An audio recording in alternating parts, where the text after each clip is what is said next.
नमस्कार दोस्तों, इस वीडियो में आप सीटेट 2022-23 ऑनलाइन परीक्षा के दिनांक 9 जनवरी 2023 शिफ्ट के संस्कृत पार्ट का कंप्लीट पेपर सॉल्यूशन देखने जा रहे हैं।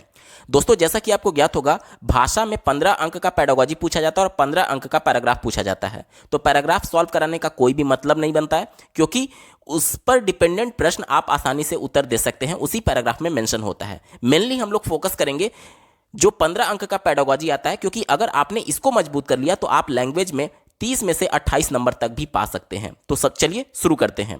पहला प्रश्न आप अपने स्क्रीन पर देख पा रहे होंगे। छात्रः कस्यापि प्रदत्त कार्यस्य कक्षायाः पाठ्यक्रमस्य कार्यक्रमस्य च समाप्तो ज्ञानम। यानी ये कहा जा रहा है कि किसी छात्र के प्रदत्त कार्य यानी असाइनमेंट की बात की जा रही है, कक्षाया यानी पर्टिकुलर किसी क्लास के समाप्त होने की बात की जा रही है, और पाठ्यक्रम से कार्यक्रम से यानी पाठ्यक्रम का कार्यक्रम जो था उन सब के समाप्त होने के बाद से छात्रों ने जो ज्ञान, जो कौशल, जो एटीट्यूड यानी कि अभिवृत्ति अर्जित कर ली है या फिर जिसे अर्जित कर लेना चाहिए, कहा यह जा रहा है कि एतत् किम कथनम वर्ण्योति संभवती। यानी कि इस प्रकार के स्टेटमेंट को, इस प्रकार के कथन को क्या कहेंगे। यानी कि पर्टिकुलर किसी असाइनमेंट के, पर्टिकुलर किसी कक्षा के, पर्टिकुलर किसी पाठ्यक्रम के समाप्त होने के बाद से वह न्यूनतम ज्ञान, कौशल और अभिवृत्ति जो कि छात्रों को आवश्यक रूप से एक तरीके से अर्जित करनी होती है, उसे क्या कहते हैं। तो इसे हम लोग लर्निंग आउटकम बोलते हैं, जिसे संस्कृत में शिक्षण से प्रतिफलम बोलेंगे। ठीक है, लर्निंग आउटकम इसका बिल्कुल सटीक जवाब हो जाएगा।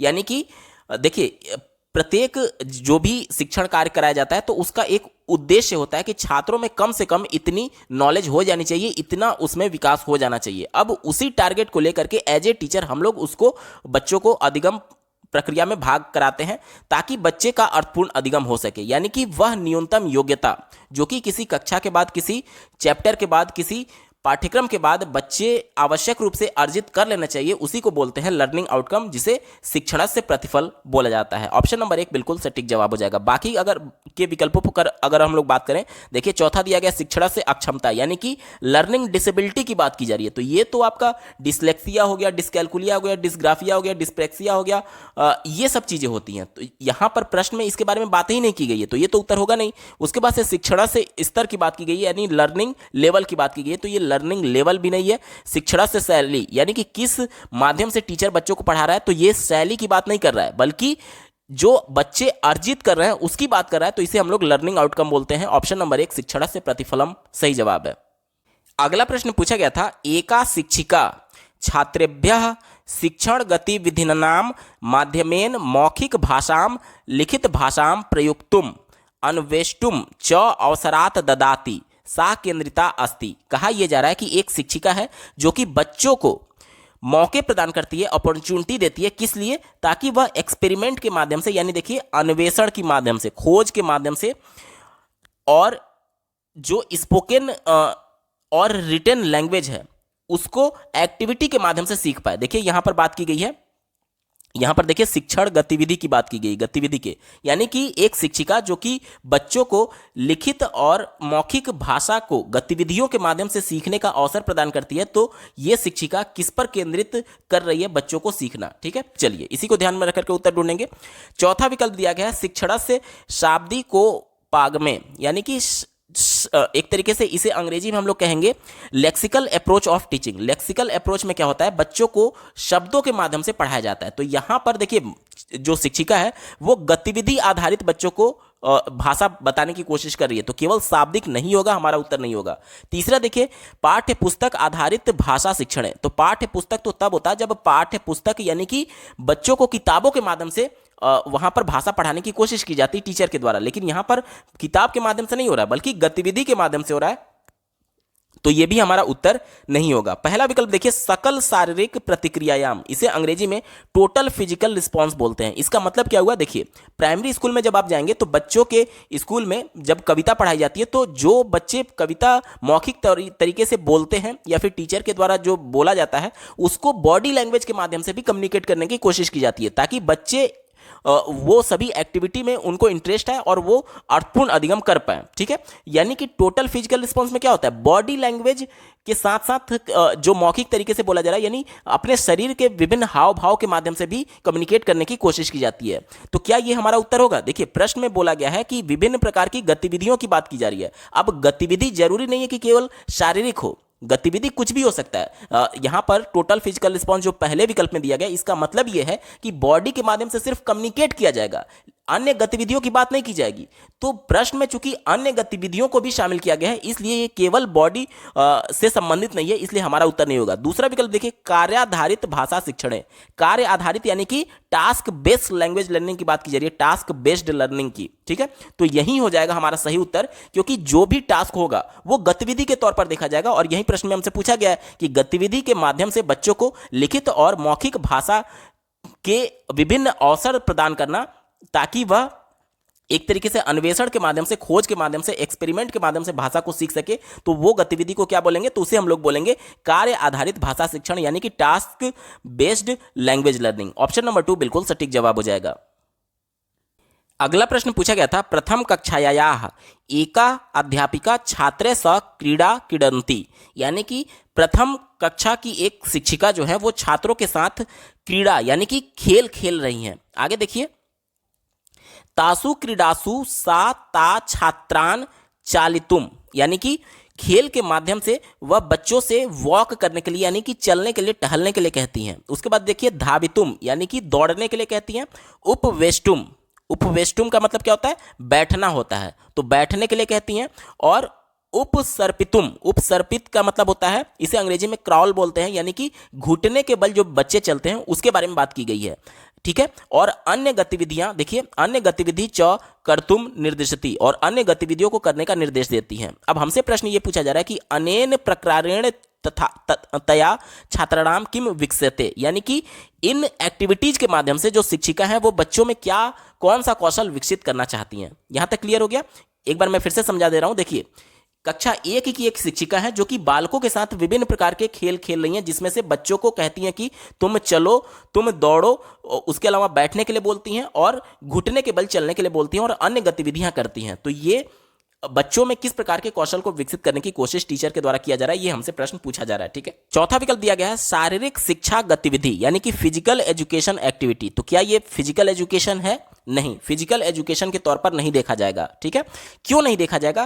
क्योंकि ये सभी एक्टिविटी फिजिकल एजुकेशन के अंतर्गत नहीं आती हैं, उसमें पीटी और वो सभी चीजें एक्टिविटी कराई जाएंगी, ये फिजिकल एजुकेशन के अंतर्गत नहीं आएगा। तीसरा देखिए, सकल शारीरिक प्रतिक्रिया यानी टोटल फिजिकल रिस्पॉन्स की बात की जा रही है। टोटल फिजिकल रिस्पॉन्स में क्या होता है? मैंने आपको बताया कि बच्चे जो कुछ भी औपचारिक तरीके से विद्यालय में सीख रहे हैं, उसके साथ ही साथ बॉडी के माध्यम से भी कम्युनिकेट करने की कोशिश करना, उसे बोलते हैं टोटल फिजिकल रिस्पॉन्स। जैसे कि मैं मान लीजिए एक कविता कह रहा हूं कि एक मोटा हाथी झूम के चला, मकड़ी की जाल में जाके वो फंसा। तो जब मैं बच्चों को ये कविता पढ़ा रहा हूँगा, तो उस दौरान जब मैं मोटा शब्द यूज कर रहा हूँ, एक मोटा हाथी, तो मोटापा को दिखाने के लिए मैं अपने दोनों हाथों को फैला करके मोटापे की तरफ इशारा करूंगा। और जब मैं हाथी शब्द बोलूंगा तो अपने केहुनी को, हाथ के केहुनी को नाक से सटाते हुए सूंड बनाने का इशारा करूंगा। यानी कि जो चीज मैं मौखिक तरीके से बोल रहा हूं, उसको अपने बॉडी के जेस्चर्स के माध्यम से भी बच्चों को कम्युनिकेट करने की कोशिश करूंगा। इसे ही बोलते हैं टोटल फिजिकल रिस्पॉन्स।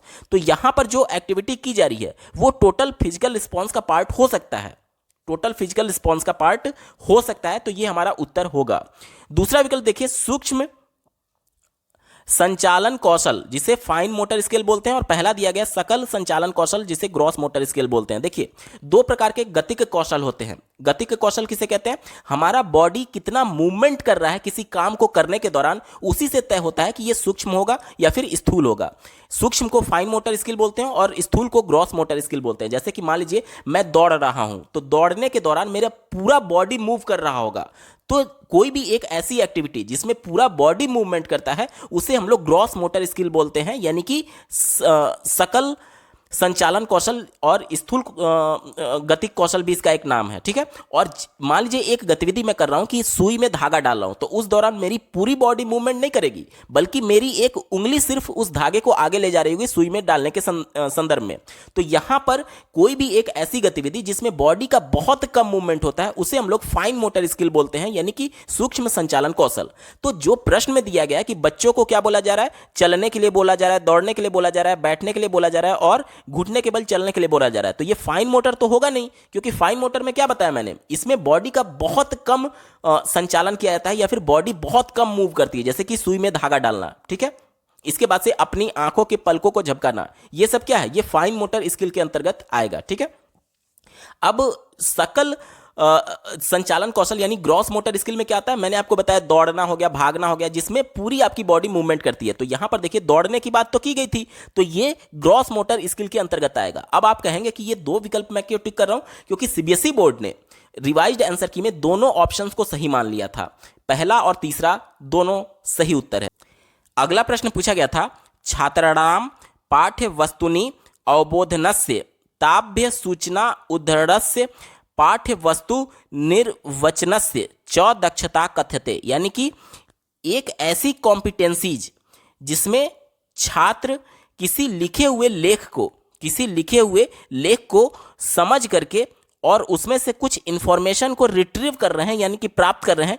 तो इस प्रकार के जो टेक्स्ट को इंटरप्रेट किया जाता है या फिर इस प्रकार के टेक्स्ट के पढ़ने को क्या बोला जाएगा, ध्यान से समझिएगा। कोई एक लेख लिखा गया है, उस लेख को पढ़ करके बच्चा उसमें से कुछ सूचना को प्राप्त कर पा रहा है, तो इसे क्या बोलेंगे। जाहिर सी बात है, अगर कोई लेख पढ़ करके कोई सूचना बच्चा प्राप्त कर रहा है, रिसीव कर रहा है, रिट्रीव कर रहा है, इसका मतलब यह है कि वह उस लेख को समझ रहा है, डीपली समझेगा तभी उसमें से कुछ इंफॉर्मेशन को निकाल पाएगा, ठीक है। इसी को ध्यान में रख करके उत्तर ढूंढेंगे। पहला विकल्प दिया गया है प्रवाहपूर्ण पठनम, यानी कि रीडिंग फ्लुएंसी की बात की जा रही है। देखिए फ्लुएंसी यानी धारा प्रवाह पढ़ने का मतलब यह होता है कि आप एक बहुत तेजी क्रम में उस पूरे लेख को पढ़ रहे हैं। इसका कतई भी मतलब ये नहीं है कि आप तेजी से पढ़ पा रहे हैं तो उसका अर्थ भी समझ पा रहे होंगे, ठीक है। तो यहां पर चूंकि प्रश्न में हमसे ये बोला गया है कि उस पर्टिकुलर लेख में से कोई सूचना को वो क्या कर रहा है, उद्धरण कर रहा है, यानी कि प्राप्त कर रहा है, तो बच्चा इंफॉर्मेशन को तभी प्राप्त कर पाएगा जब वो पढ़ने के साथ साथ उसका अर्थ ग्रहण करे। तो केवल फ्लुएंसी के साथ पढ़ना इंपॉर्टेंट नहीं होगा। दूसरा दिया गया डिकोडिंग। डिकोडिंग का मतलब होता है कि किसी भी चीज को पढ़कर देख करके उसका एक तरीके से उस चीज को समझ पाना। जैसे कि मान लीजिए मैं यहां पर एक शब्द लिख रहा हूं कैट, तो ये जो शब्द है इसको मैं डिकोड कर पा रहा हूं कि ये कैट है, लेकिन ये भी हो सकता है कि मैं कैट का अर्थ ना जानता रहूं। तो यहां पर चूंकि प्रश्न में हमसे ये बोला गया है कि बच्चा जो है वो उस लेख में से कुछ इंफॉर्मेशन को रिट्रीव कर पा रहा है, यानी कि समझा रहेगा तभी तो कर पाएगा। तो डिकोड में भले ही वो शब्द को देख करके समझ रहा है, लेकिन इसका अर्थ जानेगा या नहीं ये कंफर्म नहीं होता है, इसलिए डिकोडिंग भी हमारा उत्तर नहीं हो सकता। तीसरा दिया गया श्रुतलेख यानी डिक्टेशन। तो देखिए श्रुतलेख में क्या होता है, सुन करके लिखना। श्रुतलेख में क्या होता है, सुन करके लिखना। तो यहां पर सुन करके लिखने की बात नहीं की जा रही है, बल्कि जो लेख लिखा गया है उसको पढ़ करके उसमें से कुछ इंफॉर्मेशन को प्राप्त करने की बात की जा रही है, यानी कि बच्चा पढ़ करके उसको समझ पा रहा है। तो यहां पर श्रुतलेख नहीं होगा। अब एक ही विकल्प हमारे पास केवल बचा पठना बोधनम, यानी कि रीडिंग कॉम्प्रिहेंशन।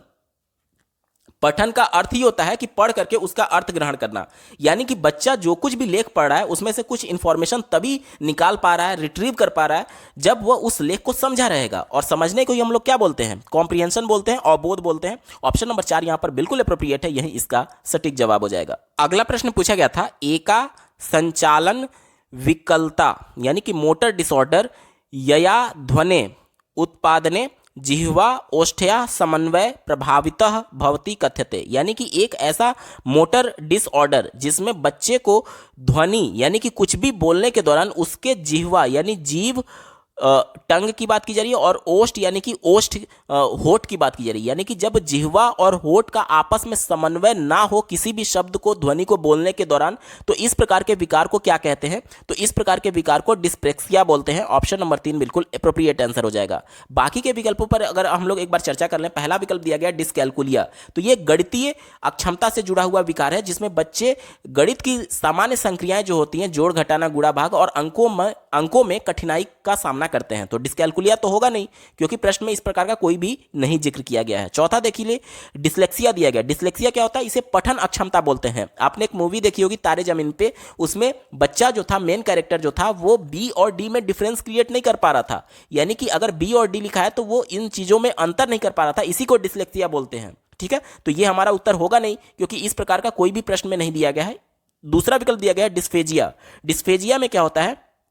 इसमें ये एक मस्तिष्क की विकृति है, जिसमें व्यक्ति के बोलने, लिखने और बोले और लिखे गए शब्दों को समझाने या प्रकट करने में अनियमितता या फिर अस्पष्टता होती है। तो ये भी हमारा उत्तर नहीं होगा, क्योंकि प्रश्न में हमसे क्या बोला गया? जीव और जो बच्चे का होठ है, वो कोई भी ध्वनि बोलते समय आपस में समन्वय यानी कोऑर्डिनेशन नहीं रहता है, तो इसे हम लोग डिस्प्रेक्सिया बोलते हैं। ऑप्शन नंबर 3 सटीक जवाब होगा।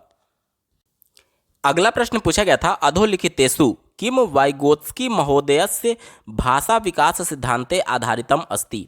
यानी हमसे ये पूछा जा रहा है कि निम्नलिखित में से कौन सा वाइगोत्स्की के अनुसार भाषा विकास का सिद्धांत पर आधारित है। ठीक है, तो ले वाइगोत्स्की ने क्या बताया था? ले वाइगोत्स्की का जो सिद्धांत था, सामाजिक सांस्कृतिक अंतःक्रिया का सिद्धांत। यानी उन्होंने ये कहा था कि बच्चे एक दूसरे से अंतःक्रिया करके, इंटरेक्शन करके, संवाद करके ही सीखते हैं। बस इसी को आपको ढूंढना है चारों विकल्पों में। पहले विकल्प से शुरुआत करते हैं। कहा जा रहा है कि यदा एक बालः जायते तदा भाषायाः कापि आधारभूता क्षमता न भवति। यानी कि जब एक बच्चे का जन्म होता है तो उसमें कोई भी जो फंडामेंटल एबिलिटी होती है लैंग्वेज को सीखने के संदर्भ में, वो जन्मजात नहीं होता है। तो इसके बारे में नहीं कहा है वाइगोत्स्की ने, तो ये हमारा उत्तर नहीं होगा। ठीक है, दूसरा देखिए, भाषा विकासः सामान्य संज्ञानात्मक विकास क्रमे निरंतरता भवति। यानी कि भाषा का जो विकास होता है वो सामान्य तौर पर संज्ञानात्मक विकास के निरंतरता यानी कि मैच्योरिटी के साथ आता जाता है। तो ये टर्म किसका है? मैच्योरिटी टर्म किसका है? ये जीन पियाजे का है। जीन पियाजे ने कहा था कि बच्चे जिस प्रकार से एक तरीके से परिपक्व होते जाते हैं, मैच्योर होते जाते हैं, उसी तरीके से भाषा का विकास उनमें होता जाता है। ठीक है, तो ये भी हमारा उत्तर नहीं होगा, क्योंकि ये जीन पियाजे के हिसाब से सही है और प्रश्न हमसे ले वाइगोत्स्की के अनुसार पूछा गया है। चौथा विकल्प देखिए, बालकाः सकारात्मक पुनर्ज स्वितयाः उत्पादन रूपेण भाषा शिक्षते। यानी कि ये कहा जा रहा है कि पॉजिटिव रीइंफोर्समेंट के माध्यम से बच्चे भाषा को सीखते हैं। तो पॉजिटिव रीइंफोर्समेंट यानी कि पुनर्बलन की बात स्किनर करते हैं, ना कि ले वाइगोत्स्की। तो ये स्किनर के हिसाब से अगर पूछा रहता तो ये सही हो सकता था, लेकिन चूंकि ले वाइगोत्स्की के अनुसार पूछा गया तो ये भी हमारा उत्तर नहीं होगा। एक ही विकल्प बचा, भाषा सामाजिक अंतःक्रिया विकसित। देखिए उन्होंने क्या कहा था? बच्चे सामाजिक तौर पर अंतःक्रिया करके सीखते हैं, जो कि ऑप्शन नंबर 3 में बात की गई है। विकल्प नंबर 3 इसका बिल्कुल एप्रोप्रिएट आंसर हो जाएगा। अगला प्रश्न पूछा गया है, अधोलिखितेषु किम कार्याधारित भाषण शिक्षणस्य सिद्धांत न अस्ति। यानी कि निम्नलिखित में से कौन सा कार्य आधारित भाषा शिक्षण का सिद्धांत नहीं है? कार्य आधारित भाषा शिक्षण यानी कि एक तरीके से आपसे बोला जा रहा है कि टास्क बेस्ड लैंग्वेज टीचिंग का प्रिंसिपल इसमें से कौन नहीं है? टास्क बेस्ड यानी कि कोई ना कोई एक्टिविटी करके बच्चों को भाषा सिखाई जा रही होगी, उसके बारे में बात की जा रही है। ठीक है, चलिए इसी को ध्यान में रखकर के उत्तर ढूंढेंगे। पहला विकल्प दिया गया है सोपान निर्माण, जिसे अंग्रेजी में इसके फोल्डिंग बोलते हैं। इसके फोल्डिंग क्या होता है? बच्चे को जो शुरुआती अस्थायी मदद दी जाती है किसी भी काम को करने के लिए, उसे हम लोग इसके फोल्डिंग बोलते हैं। जैसे कि देखिए, जब आप छोटे रहे होंगे तो साइकिल चलाना कैसे सीखे? पीछे से कोई आपका कैरियर पकड़ के, साइकिल का कैरियर पकड़ करके आपको सपोर्ट दे रहा था, और जब आपने साइकिल चलाना सीख लिया तो वो पीछे से जो सपोर्ट दिया जाता था वो अब नहीं दिया जाता है, यानी कि वो अस्थायी था, जो कि कुछ समय के लिए आपको सपोर्ट दिया गया था। तो जब भी भाषा सीखने के लिए शुरुआती जो सपोर्ट दिया जाता है, जैसे कि बच्चा जब भाषा को सीख रहा होता है तो क्या करता है? कुछ गलत उच्चारण बोलता है तो माता पिता के द्वारा या फिर टीचर के द्वारा, शिक्षक के द्वारा उसको सहायता प्रदान की जाती है कि बेटा ऐसे नहीं, ऐसे उच्चारित किया जाता है। तो वो स्कैफोल्डिंग ही तो है। यानी कि ये कार्य आधारित शिक्षण का सिद्धांत के तौर पर देखा जाएगा, क्योंकि कोई ना कोई एक्टिविटी के माध्यम से ये किया जाता है। तो ये हमारा उत्तर नहीं होगा, क्योंकि हमसे निगेटिव वाला पूछा गया है। ठीक है, दूसरा दिया गया सक्रिय शिक्षण, यानी कि एक्टिव लर्निंग। एक्टिव लर्निंग क्या होता है? जिसमें बच्चे सक्रिय भागीदारी के माध्यम से अपने ज्ञान का निर्माण करते हैं। अब मान लीजिए बच्चे को भाषा सिखाना है, जाहिर सी बात है वो भी जो लैंग्वेज का वो प्रयोग करना सीखना चाहता है, वो लैंग्वेज को कम्युनिकेट करेगा तभी तो सीख पाएगा। यानी कि कुछ ना कुछ एक्टिविटी वो करेगा तभी वो सक्रिय हो सकता है। तो ये भी एक्टिव बेस्ड लर्निंग है, तो ये भी हमारा उत्तर नहीं होगा।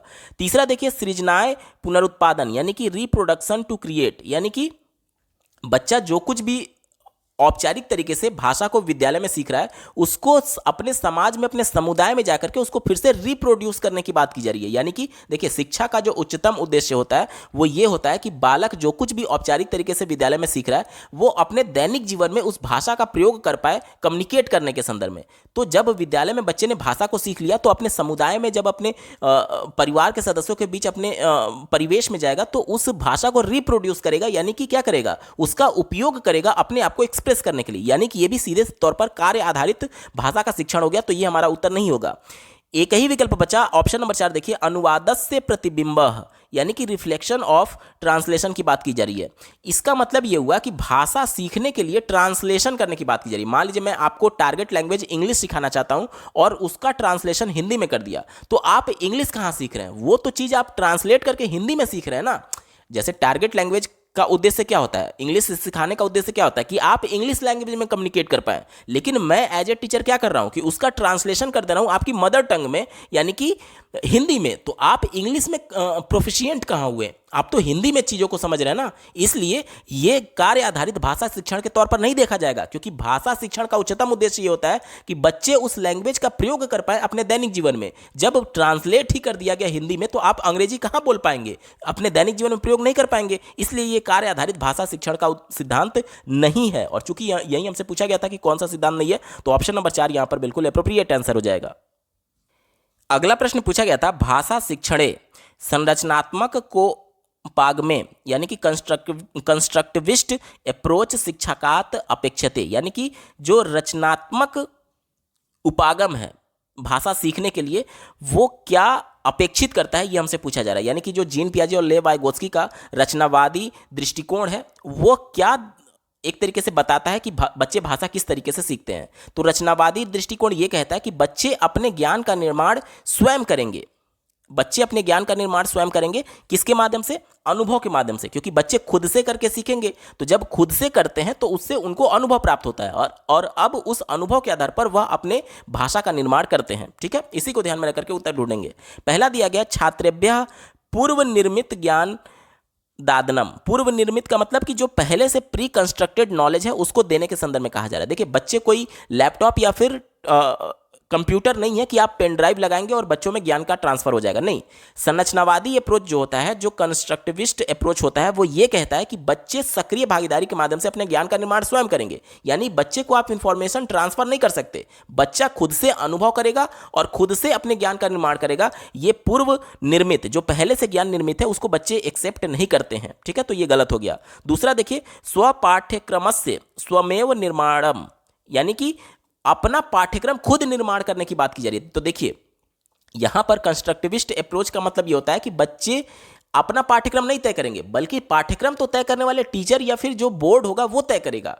यहां पर कंस्ट्रक्टिविस्ट अप्रोच का मतलब यह है कि बच्चे अपने ज्ञान का निर्माण करेंगे, यानी पाठ्यक्रम जो तय हो गया अब बच्चा उसको खुद करके सीखेगा।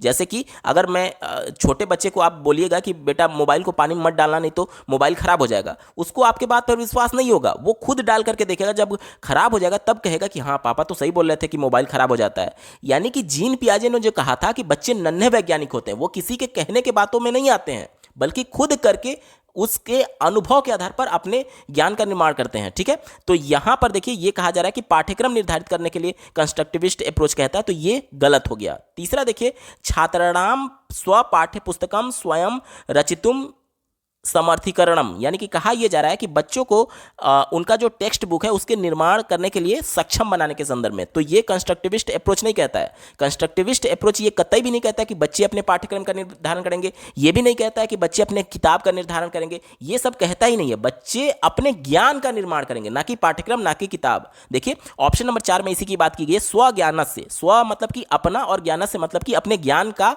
निर्माण करेंगे। किसके माध्यम से? देखिए, माध्यमेन ज्ञान निर्मातुम छात्राणाम सहायम। ऑप्शन नंबर 4 यहां पर बिल्कुल अप्रोप्रिएट आंसर हो जाएगा। यानी कि जो help the learners construct knowledge using their experience, यानी कि जो शिक्षक है वो छात्रों की मदद करेगा। किस काम में मदद करेगा? उनके अनुभव के आधार पर, यानी कि छात्रों के अनुभव के आधार पर जो कि बच्चा खुद से करके प्राप्त किया है उसके आधार पर छात्र अपने ज्ञान का निर्माण स्वयं करेंगे। ऑप्शन नंबर 4 यहां पर बिल्कुल अप्रोप्रिएट है और यही इसका सटीक जवाब होगा। अगले प्रश्न में देखिए एक अभिकथन दिया गया है और दूसरा कारण दिया गया और दोनों को पढ़ करके सही कथन का चयन कर लेना है। पहले स्टेटमेंट को पढ़ लेते हैं, क्या बोला जा रहा है देखिए। उपचारात्मक शिक्षण, उपचारात्मक शिक्षण यानी कि रेमेडियल टीचिंग की बात की जा रही है। कहा जा रहा है कि रेमेडियल टीचिंग एक प्रक्रिया है यस्याम शिक्षिका प्रथमम छात्राणाम समस्यायाः निदानम करोति तद अंतरम उचित पद्धति प्रयोगम करोति। यानी कि कहा यह जा रहा है कि उपचारात्मक शिक्षण एक प्रक्रिया है जिसके माध्यम से छात्रों का सबसे पहले उसकी समस्याओं को जानने के लिए निदानात्मक परीक्षण यानी कि डायग्नोस्टिक टेस्ट किया जाता है और उसके बाद से उचित पद्धति के माध्यम का प्रयोग करते हुए उसका रेमेडियल टीचिंग किया जाता है, यानी कि उपचारात्मक शिक्षण किया जाता है। तो ये तो बात बिल्कुल सही है। सबसे पहले बच्चे का डायग्नोस्टिक टेस्ट किया जाता है कि कहीं किसी कॉन्सेप्ट में उसको कोई दिक्कत तो नहीं है, और जो उसकी समस्या है उसका पहचान किया जाएगा किसके माध्यम से, निदानात्मक परीक्षण के माध्यम से। उसके बाद से उचित पद्धति के माध्यम से उसका रेमेडियल टीचिंग कराया जाता है। तो यह बात तो बिल्कुल सही हो गई। कारण देखिए क्या बताया जा रहा है। कारण यह बताया जा रहा है उपचारात्मक पद्धति यानी कि रेमेडियल टीचिंग जो होता है, प्रयोगात पूर्वम अध्यापकम छात्राणाम शक्तयः दुर्बलतयः च जानीत अद स्तनेषु चित मुत्रम चिनूत। यानी कि यह कहा जा रहा है कि जो एक तरीके से रेमेडियल टीचिंग के माध्यम से एक शिक्षक को चाहिए कि जो बच्चे की स्ट्रेंथ है, देखिए बच्चे की शक्ति की बात की गई है, और जो बच्चे का एक तरीके से वीकनेस है यानी जो उसकी दुर्बलता है उसको जाने, यानी टीचर पहले उसकी शक्तियों को जाने, उसकी दुर्बलताओं को जाने और उसके बाद उपचारात्मक शिक्षण का प्रयोग करे, ये होना चाहिए। तो ये भी बात बिल्कुल सही है। जब तक बच्चे के गलतियों के बारे में, जब तक बच्चे को आ रही समस्याओं के बारे में टीचर नहीं जानेगा तो आखिर रेमेडियल टीचिंग किस पॉइंट पर दिया जाएगा, यानी ये बात भी बिल्कुल सही है। यानी कि ए और आर दोनों सही है, और आर जो है वो ए की सही तरीके से व्याख्या करता है, जो कि ऑप्शन नंबर 1 में दिया गया। देखिए ए और आर द्वे सत्य अस्तः आर च ए इतस्य कथनस्य उचित व्याख्या अस्ति। ऑप्शन नंबर 1 यहां पर बिल्कुल एप्रोप्रिएट आंसर है। अगले प्रश्न में भी एक स्टेटमेंट दिया गया है और दूसरा रीजन दिया गया, और दोनों को पढ़ करके आपको सही विकल्प का चयन कर लेना है। पहले स्टेटमेंट को पढ़ लेते हैं। कहा जा रहा है कि यदा त्वम अल्पवयः असि तदा अन्य भाषायाः शिक्षणम सरलतम। यानी कि कहा जा रहा है कि अगर आप एक छोटे बच्चे होते, देखिए अल्पवय यानी कि आप एक यंगर बॉय होते हैं, तो फिर आपके लिए किसी भी अन्य भाषा को सीखना सरलतम होता है, यानी ईजियर होता है। तो ये बात तो बिल्कुल सही है। आप लोग देखते होंगे कि बच्चे का जन्म जब परिवार में होता है, तो अगर उत्तर प्रदेश में बच्चे का जन्म हुआ है तो यहाँ की मातृभाषा बच्चे के लिए हिंदी होगी, तो बच्चा हिंदी बोलना सीख जाता है। अगर वहीं बच्चे का जन्म अमेरिका में हुआ तो वहाँ पर उसको इंग्लिश का इन्वायरमेंट मिला, तो इंग्लिश वो बोलना सीख जाता है, और इसके लिए कोई अलग से प्रयास नहीं करना पड़ता है, बल्कि बच्चा अपने वातावरण में अपने माता पिता, अपने परिवार के सदस्यों को जिस माध्यम से कम्युनिकेट करते हुए देखता है, उन्हीं का अनुकरण करते करते वो लोग सीख जाते हैं, यानी कि एफर्टलेस होता है ये। ठीक है, चलिए, तो ये बात तो बिल्कुल सही हो गई, क्योंकि बच्चे की उम्र जब कम होती है तो उनमें जो लैंग्वेज एक्विजिशन डिवाइस होता है, जो कि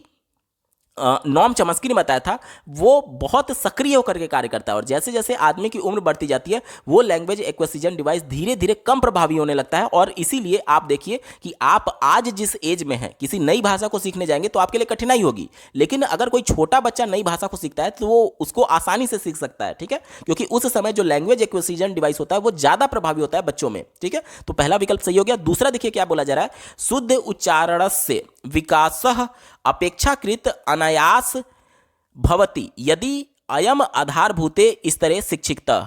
यानी कि कहा यह जा रहा है कि जो शुद्ध उच्चारण का विकास होता है वो अपेक्षाकृत अनायास यानी कि एफर्टलेस होता है ड्यूरिंग फंडामेंटल स्टेज। देखिए आधारभूत स्थिति स्तर की बात की गई है।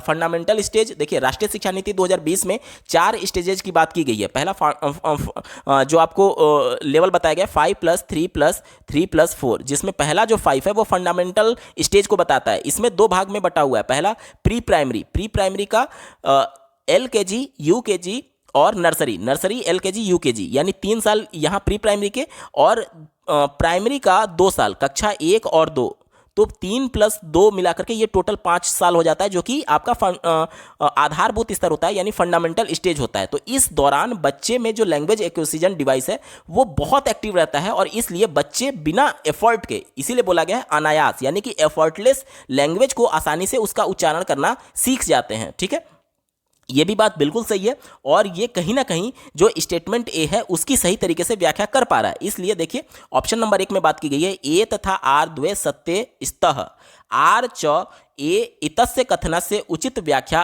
अस्ति। ऑप्शन नंबर 1 यहां पर बिल्कुल एप्रोप्रिएट आंसर हो जाएगा।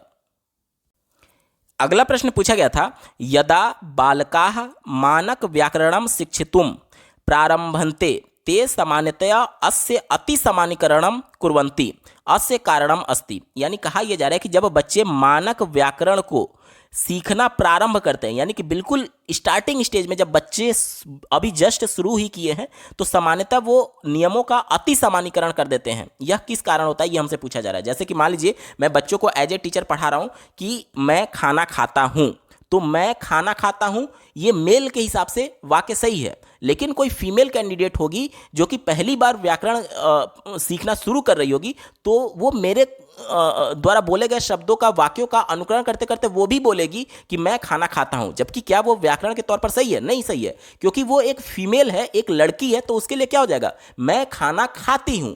तो यहां पर चूंकि वो उस व्याकरण अभी जस्ट प्रारंभ ही की है सीखना, इसलिए वो नियमों का अति सामान्यीकरण कर दे रही है। जिस प्रकार से टीचर ने बोला उसी का अनुकरण करते हुए वो बोल देती है। तो ये इस प्रकार की गलती क्यों होता है? इस प्रकार की गलती ये होता है, देखिए ऑप्शन नंबर 2 में बात की गई है, ते मन्यते यत सामान्य व्याकरण रचना नियमाः सर्वत्र उपयुक्ता संति। यानी कि उनको ये लगता है कि जो सिंटेक्स है इंग्लिश का या फिर किसी भी टारगेट लैंग्वेज का, वो सभी जगह एक ही सिचुएशन की तरह अप्लाई किया जाता है, ये बच्चे मानते हैं, इसलिए ये गलती उनके द्वारा किया जाता है। तो ऑप्शन नंबर 2 यहां पर बिल्कुल एप्रोप्रिएट आंसर हो जाएगा। अगला प्रश्न पूछा गया है, एकस्मात् पाठ्यवस्तुनः सूचनां गृहीत्वा तस्या व्याख्याः अभिधेयास्तरात् भिन्न रूपेण करणम कथ्यते। यानी कि कहा यह जा रहा है कि किसी टेक्स्ट से, किसी लेख से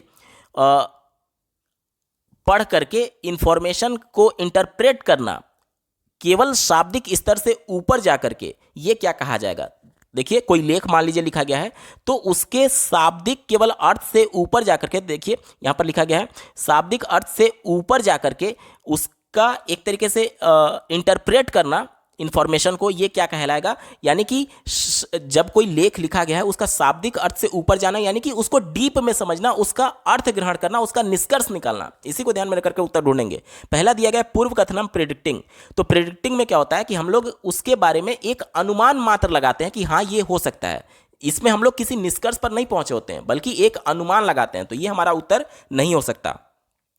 कंपेयरिंग की बात की जा रही है, तो यहां पर तुलना जैसी कोई भी बात हो ही नहीं रही है, तो ये हमारा उत्तर नहीं होगा। उसके बाद से स्कीमिंग की बोला गया है। स्कीमिंग का मतलब क्या होता है, ध्यान समझिएगा। दुरुक्त पठन का मतलब क्या होता है, जैसे पेपर में हम लोग क्या करते हैं कि पूरा लाइन बाय लाइन नहीं पढ़ते हैं, बल्कि हम लोग उसका पूरा थीम जानना चाहते हैं और जल्दी जल्दी 2-4 मेन हेडिंग पढ़ करके, ताकि चीज़ें हमें समझ में आ जाए, क्योंकि अगर पूरा लाइन बाय लाइन पढ़ने लगे तो पूरा दिन भर निकल जाएगा। तो यहाँ पर स्कीमिंग का मतलब क्या होता है, उसका अर्थ समझने के लिए ऊपर ऊपर जाना। लेकिन यहाँ पर क्या बोला जा रहा है कि शाब्दिक अर्थ से ऊपर उठ करके इंटरप्रेट यानी व्याख्या करने की बात की जा रही है। तो आप व्याख्या कर पाएंगे, कब कर पाएंगे? जब उसके बारे में आप डिटेल में पढ़ेंगे, डिटेल में उसका निष्कर्ष निकालेंगे, डिटेल में समझेंगे। तो स्कीमिंग भी हमारा उत्तर नहीं होगा। एक ही विकल्प बचा, निष्कर्ष ग्रहणम। ऑप्शन नंबर 4 बिल्कुल अप्रोप्रिएट है, यानी कि इन्फेरिंग इसका बिल्कुल सटीक जवाब होगा। अगला प्रश्न पूछा गया था, पंचम कक्षायाः एकः छात्रः कथयति यत् यदा मम मित्रं पंजाबी भाषायाः संभाषते तम अधिगंतुम कठिनम न अस्ति। यानी कहा यह जा रहा है कि 5वीं कक्षा का एक छात्र है जो कि यह कहता है कि जब उसका मित्र पंजाबी भाषा में कुछ बोलता है तो उसका अर्थ समझना उसके लिए कठिन नहीं है, परंतु अस्या पठनम अभ्यास पूर्णम अस्ति। यानी कि कहा यह जा रहा है कि लेकिन जब किसी लिखे हुए, यानी कि जब वो पंजाबी भाषा को पढ़ने जाता है तो वो उसके लिए क्या होता है, आयास पूर्णम होता है, यानी कि उसके लिए चैलेंजिंग होता है, उसके लिए कठिन हो जाता है।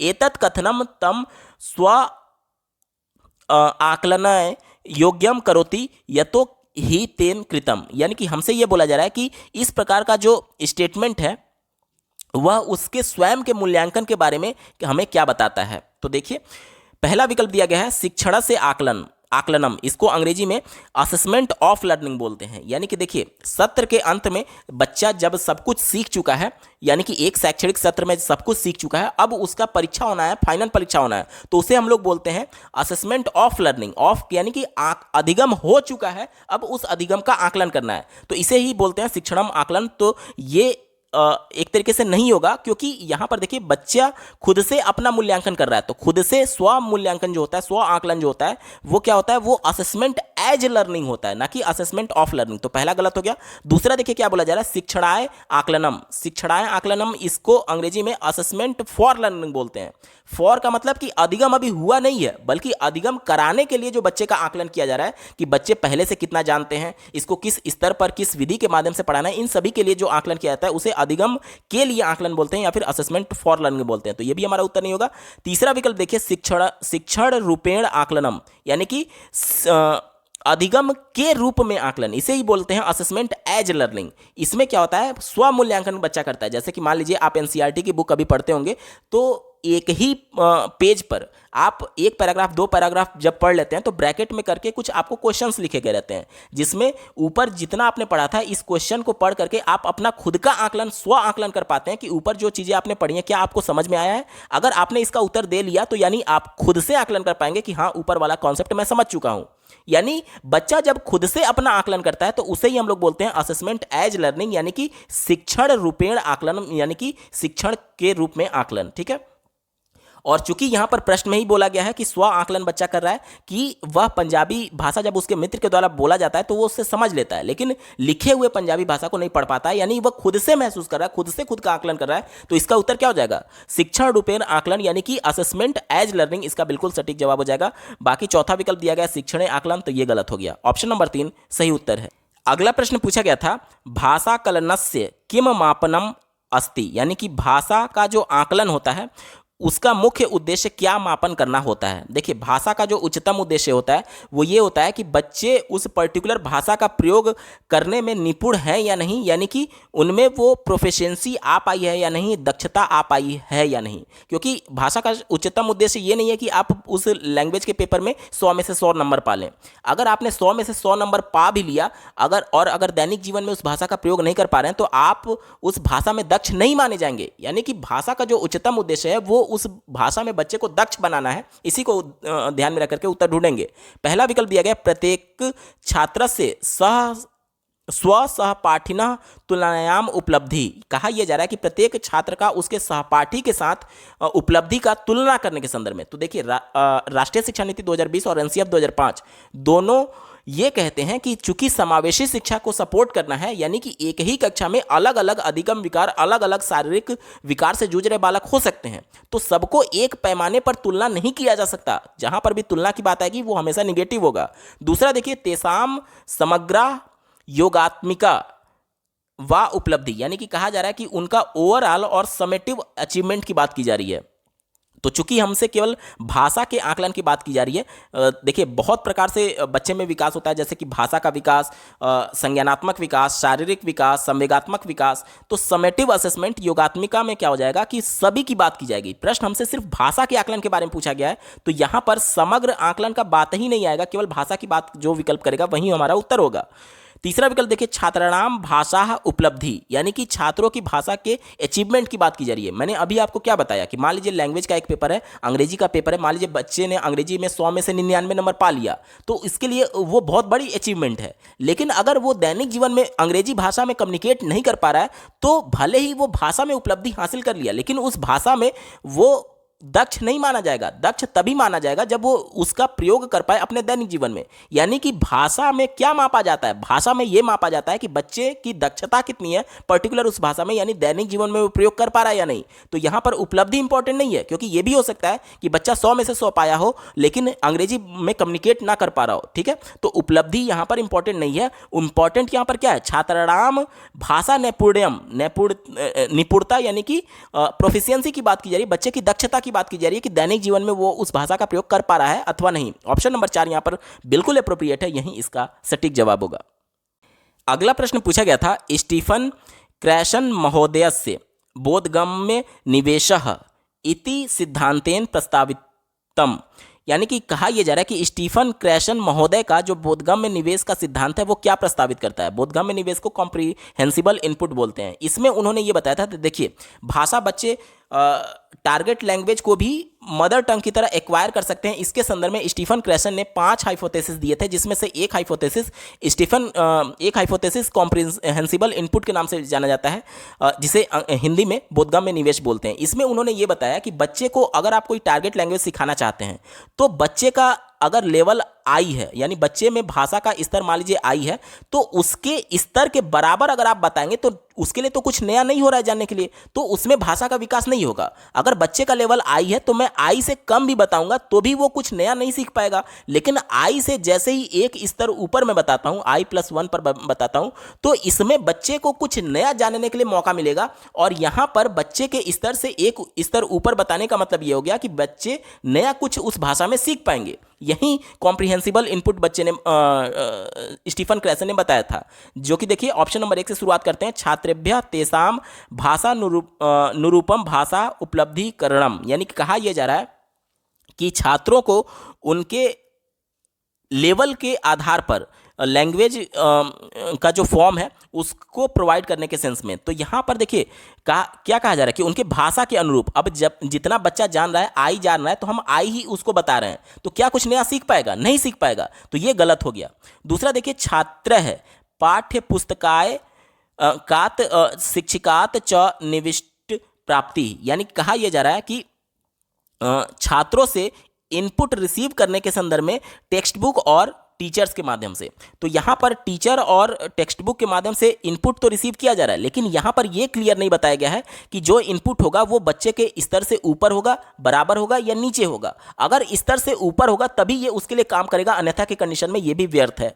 क्योंकि कॉम्प्रिहेंसिबल इनपुट का मतलब ही स्टीफन क्रेसन ने ये बताया था कि बच्चे के स्तर से एक स्तर ऊपर बताना होगा, यानी बच्चे का स्तर अगर आई है तो I+1 बताना होगा। यहां पर स्तर की बात ही नहीं की गई है, तो ये हमारा उत्तर नहीं हो सकता। चौथा देखिए, छात्राणाम स्तरात् उच्च पाठ्य वस्तुनः सामग्र्यः च अन्वेषणम, यानी कि कहा यह जा रहा है कि टेक्स्ट और मटेरियल वो बच्चे के लेवल से ऊपर होने की बात की जा रही है। अब टेक्स्ट और मटेरियल की तो बात की जा रही है, लेकिन भाषा की बात नहीं की जा रही है। जबकि कॉम्प्रिहेंसिबल इनपुट किसके संदर्भ में है? वो भाषा के संदर्भ में, यानी कि जो लेवल यहां पर बताया जा रहा है वो भाषा के संदर्भ में, कि बच्चे की भाषा का स्तर मान लीजिए आई है, तो अगला जो स्तर होगा एक स्तर ऊपर I+1 वो भाषा के लिए प्रयोग किया जा रहा है। तो ये हमारा उत्तर नहीं होगा, क्योंकि यहां पर भाषा की बात ही नहीं की जा रही है। ठीक है, एक ही विकल्प बचा ऑप्शन नंबर 3। देखिए, छात्र तेषाम भाषा स्तरात्, देखिए यहां पर भाषा के स्तर की बात की गई है।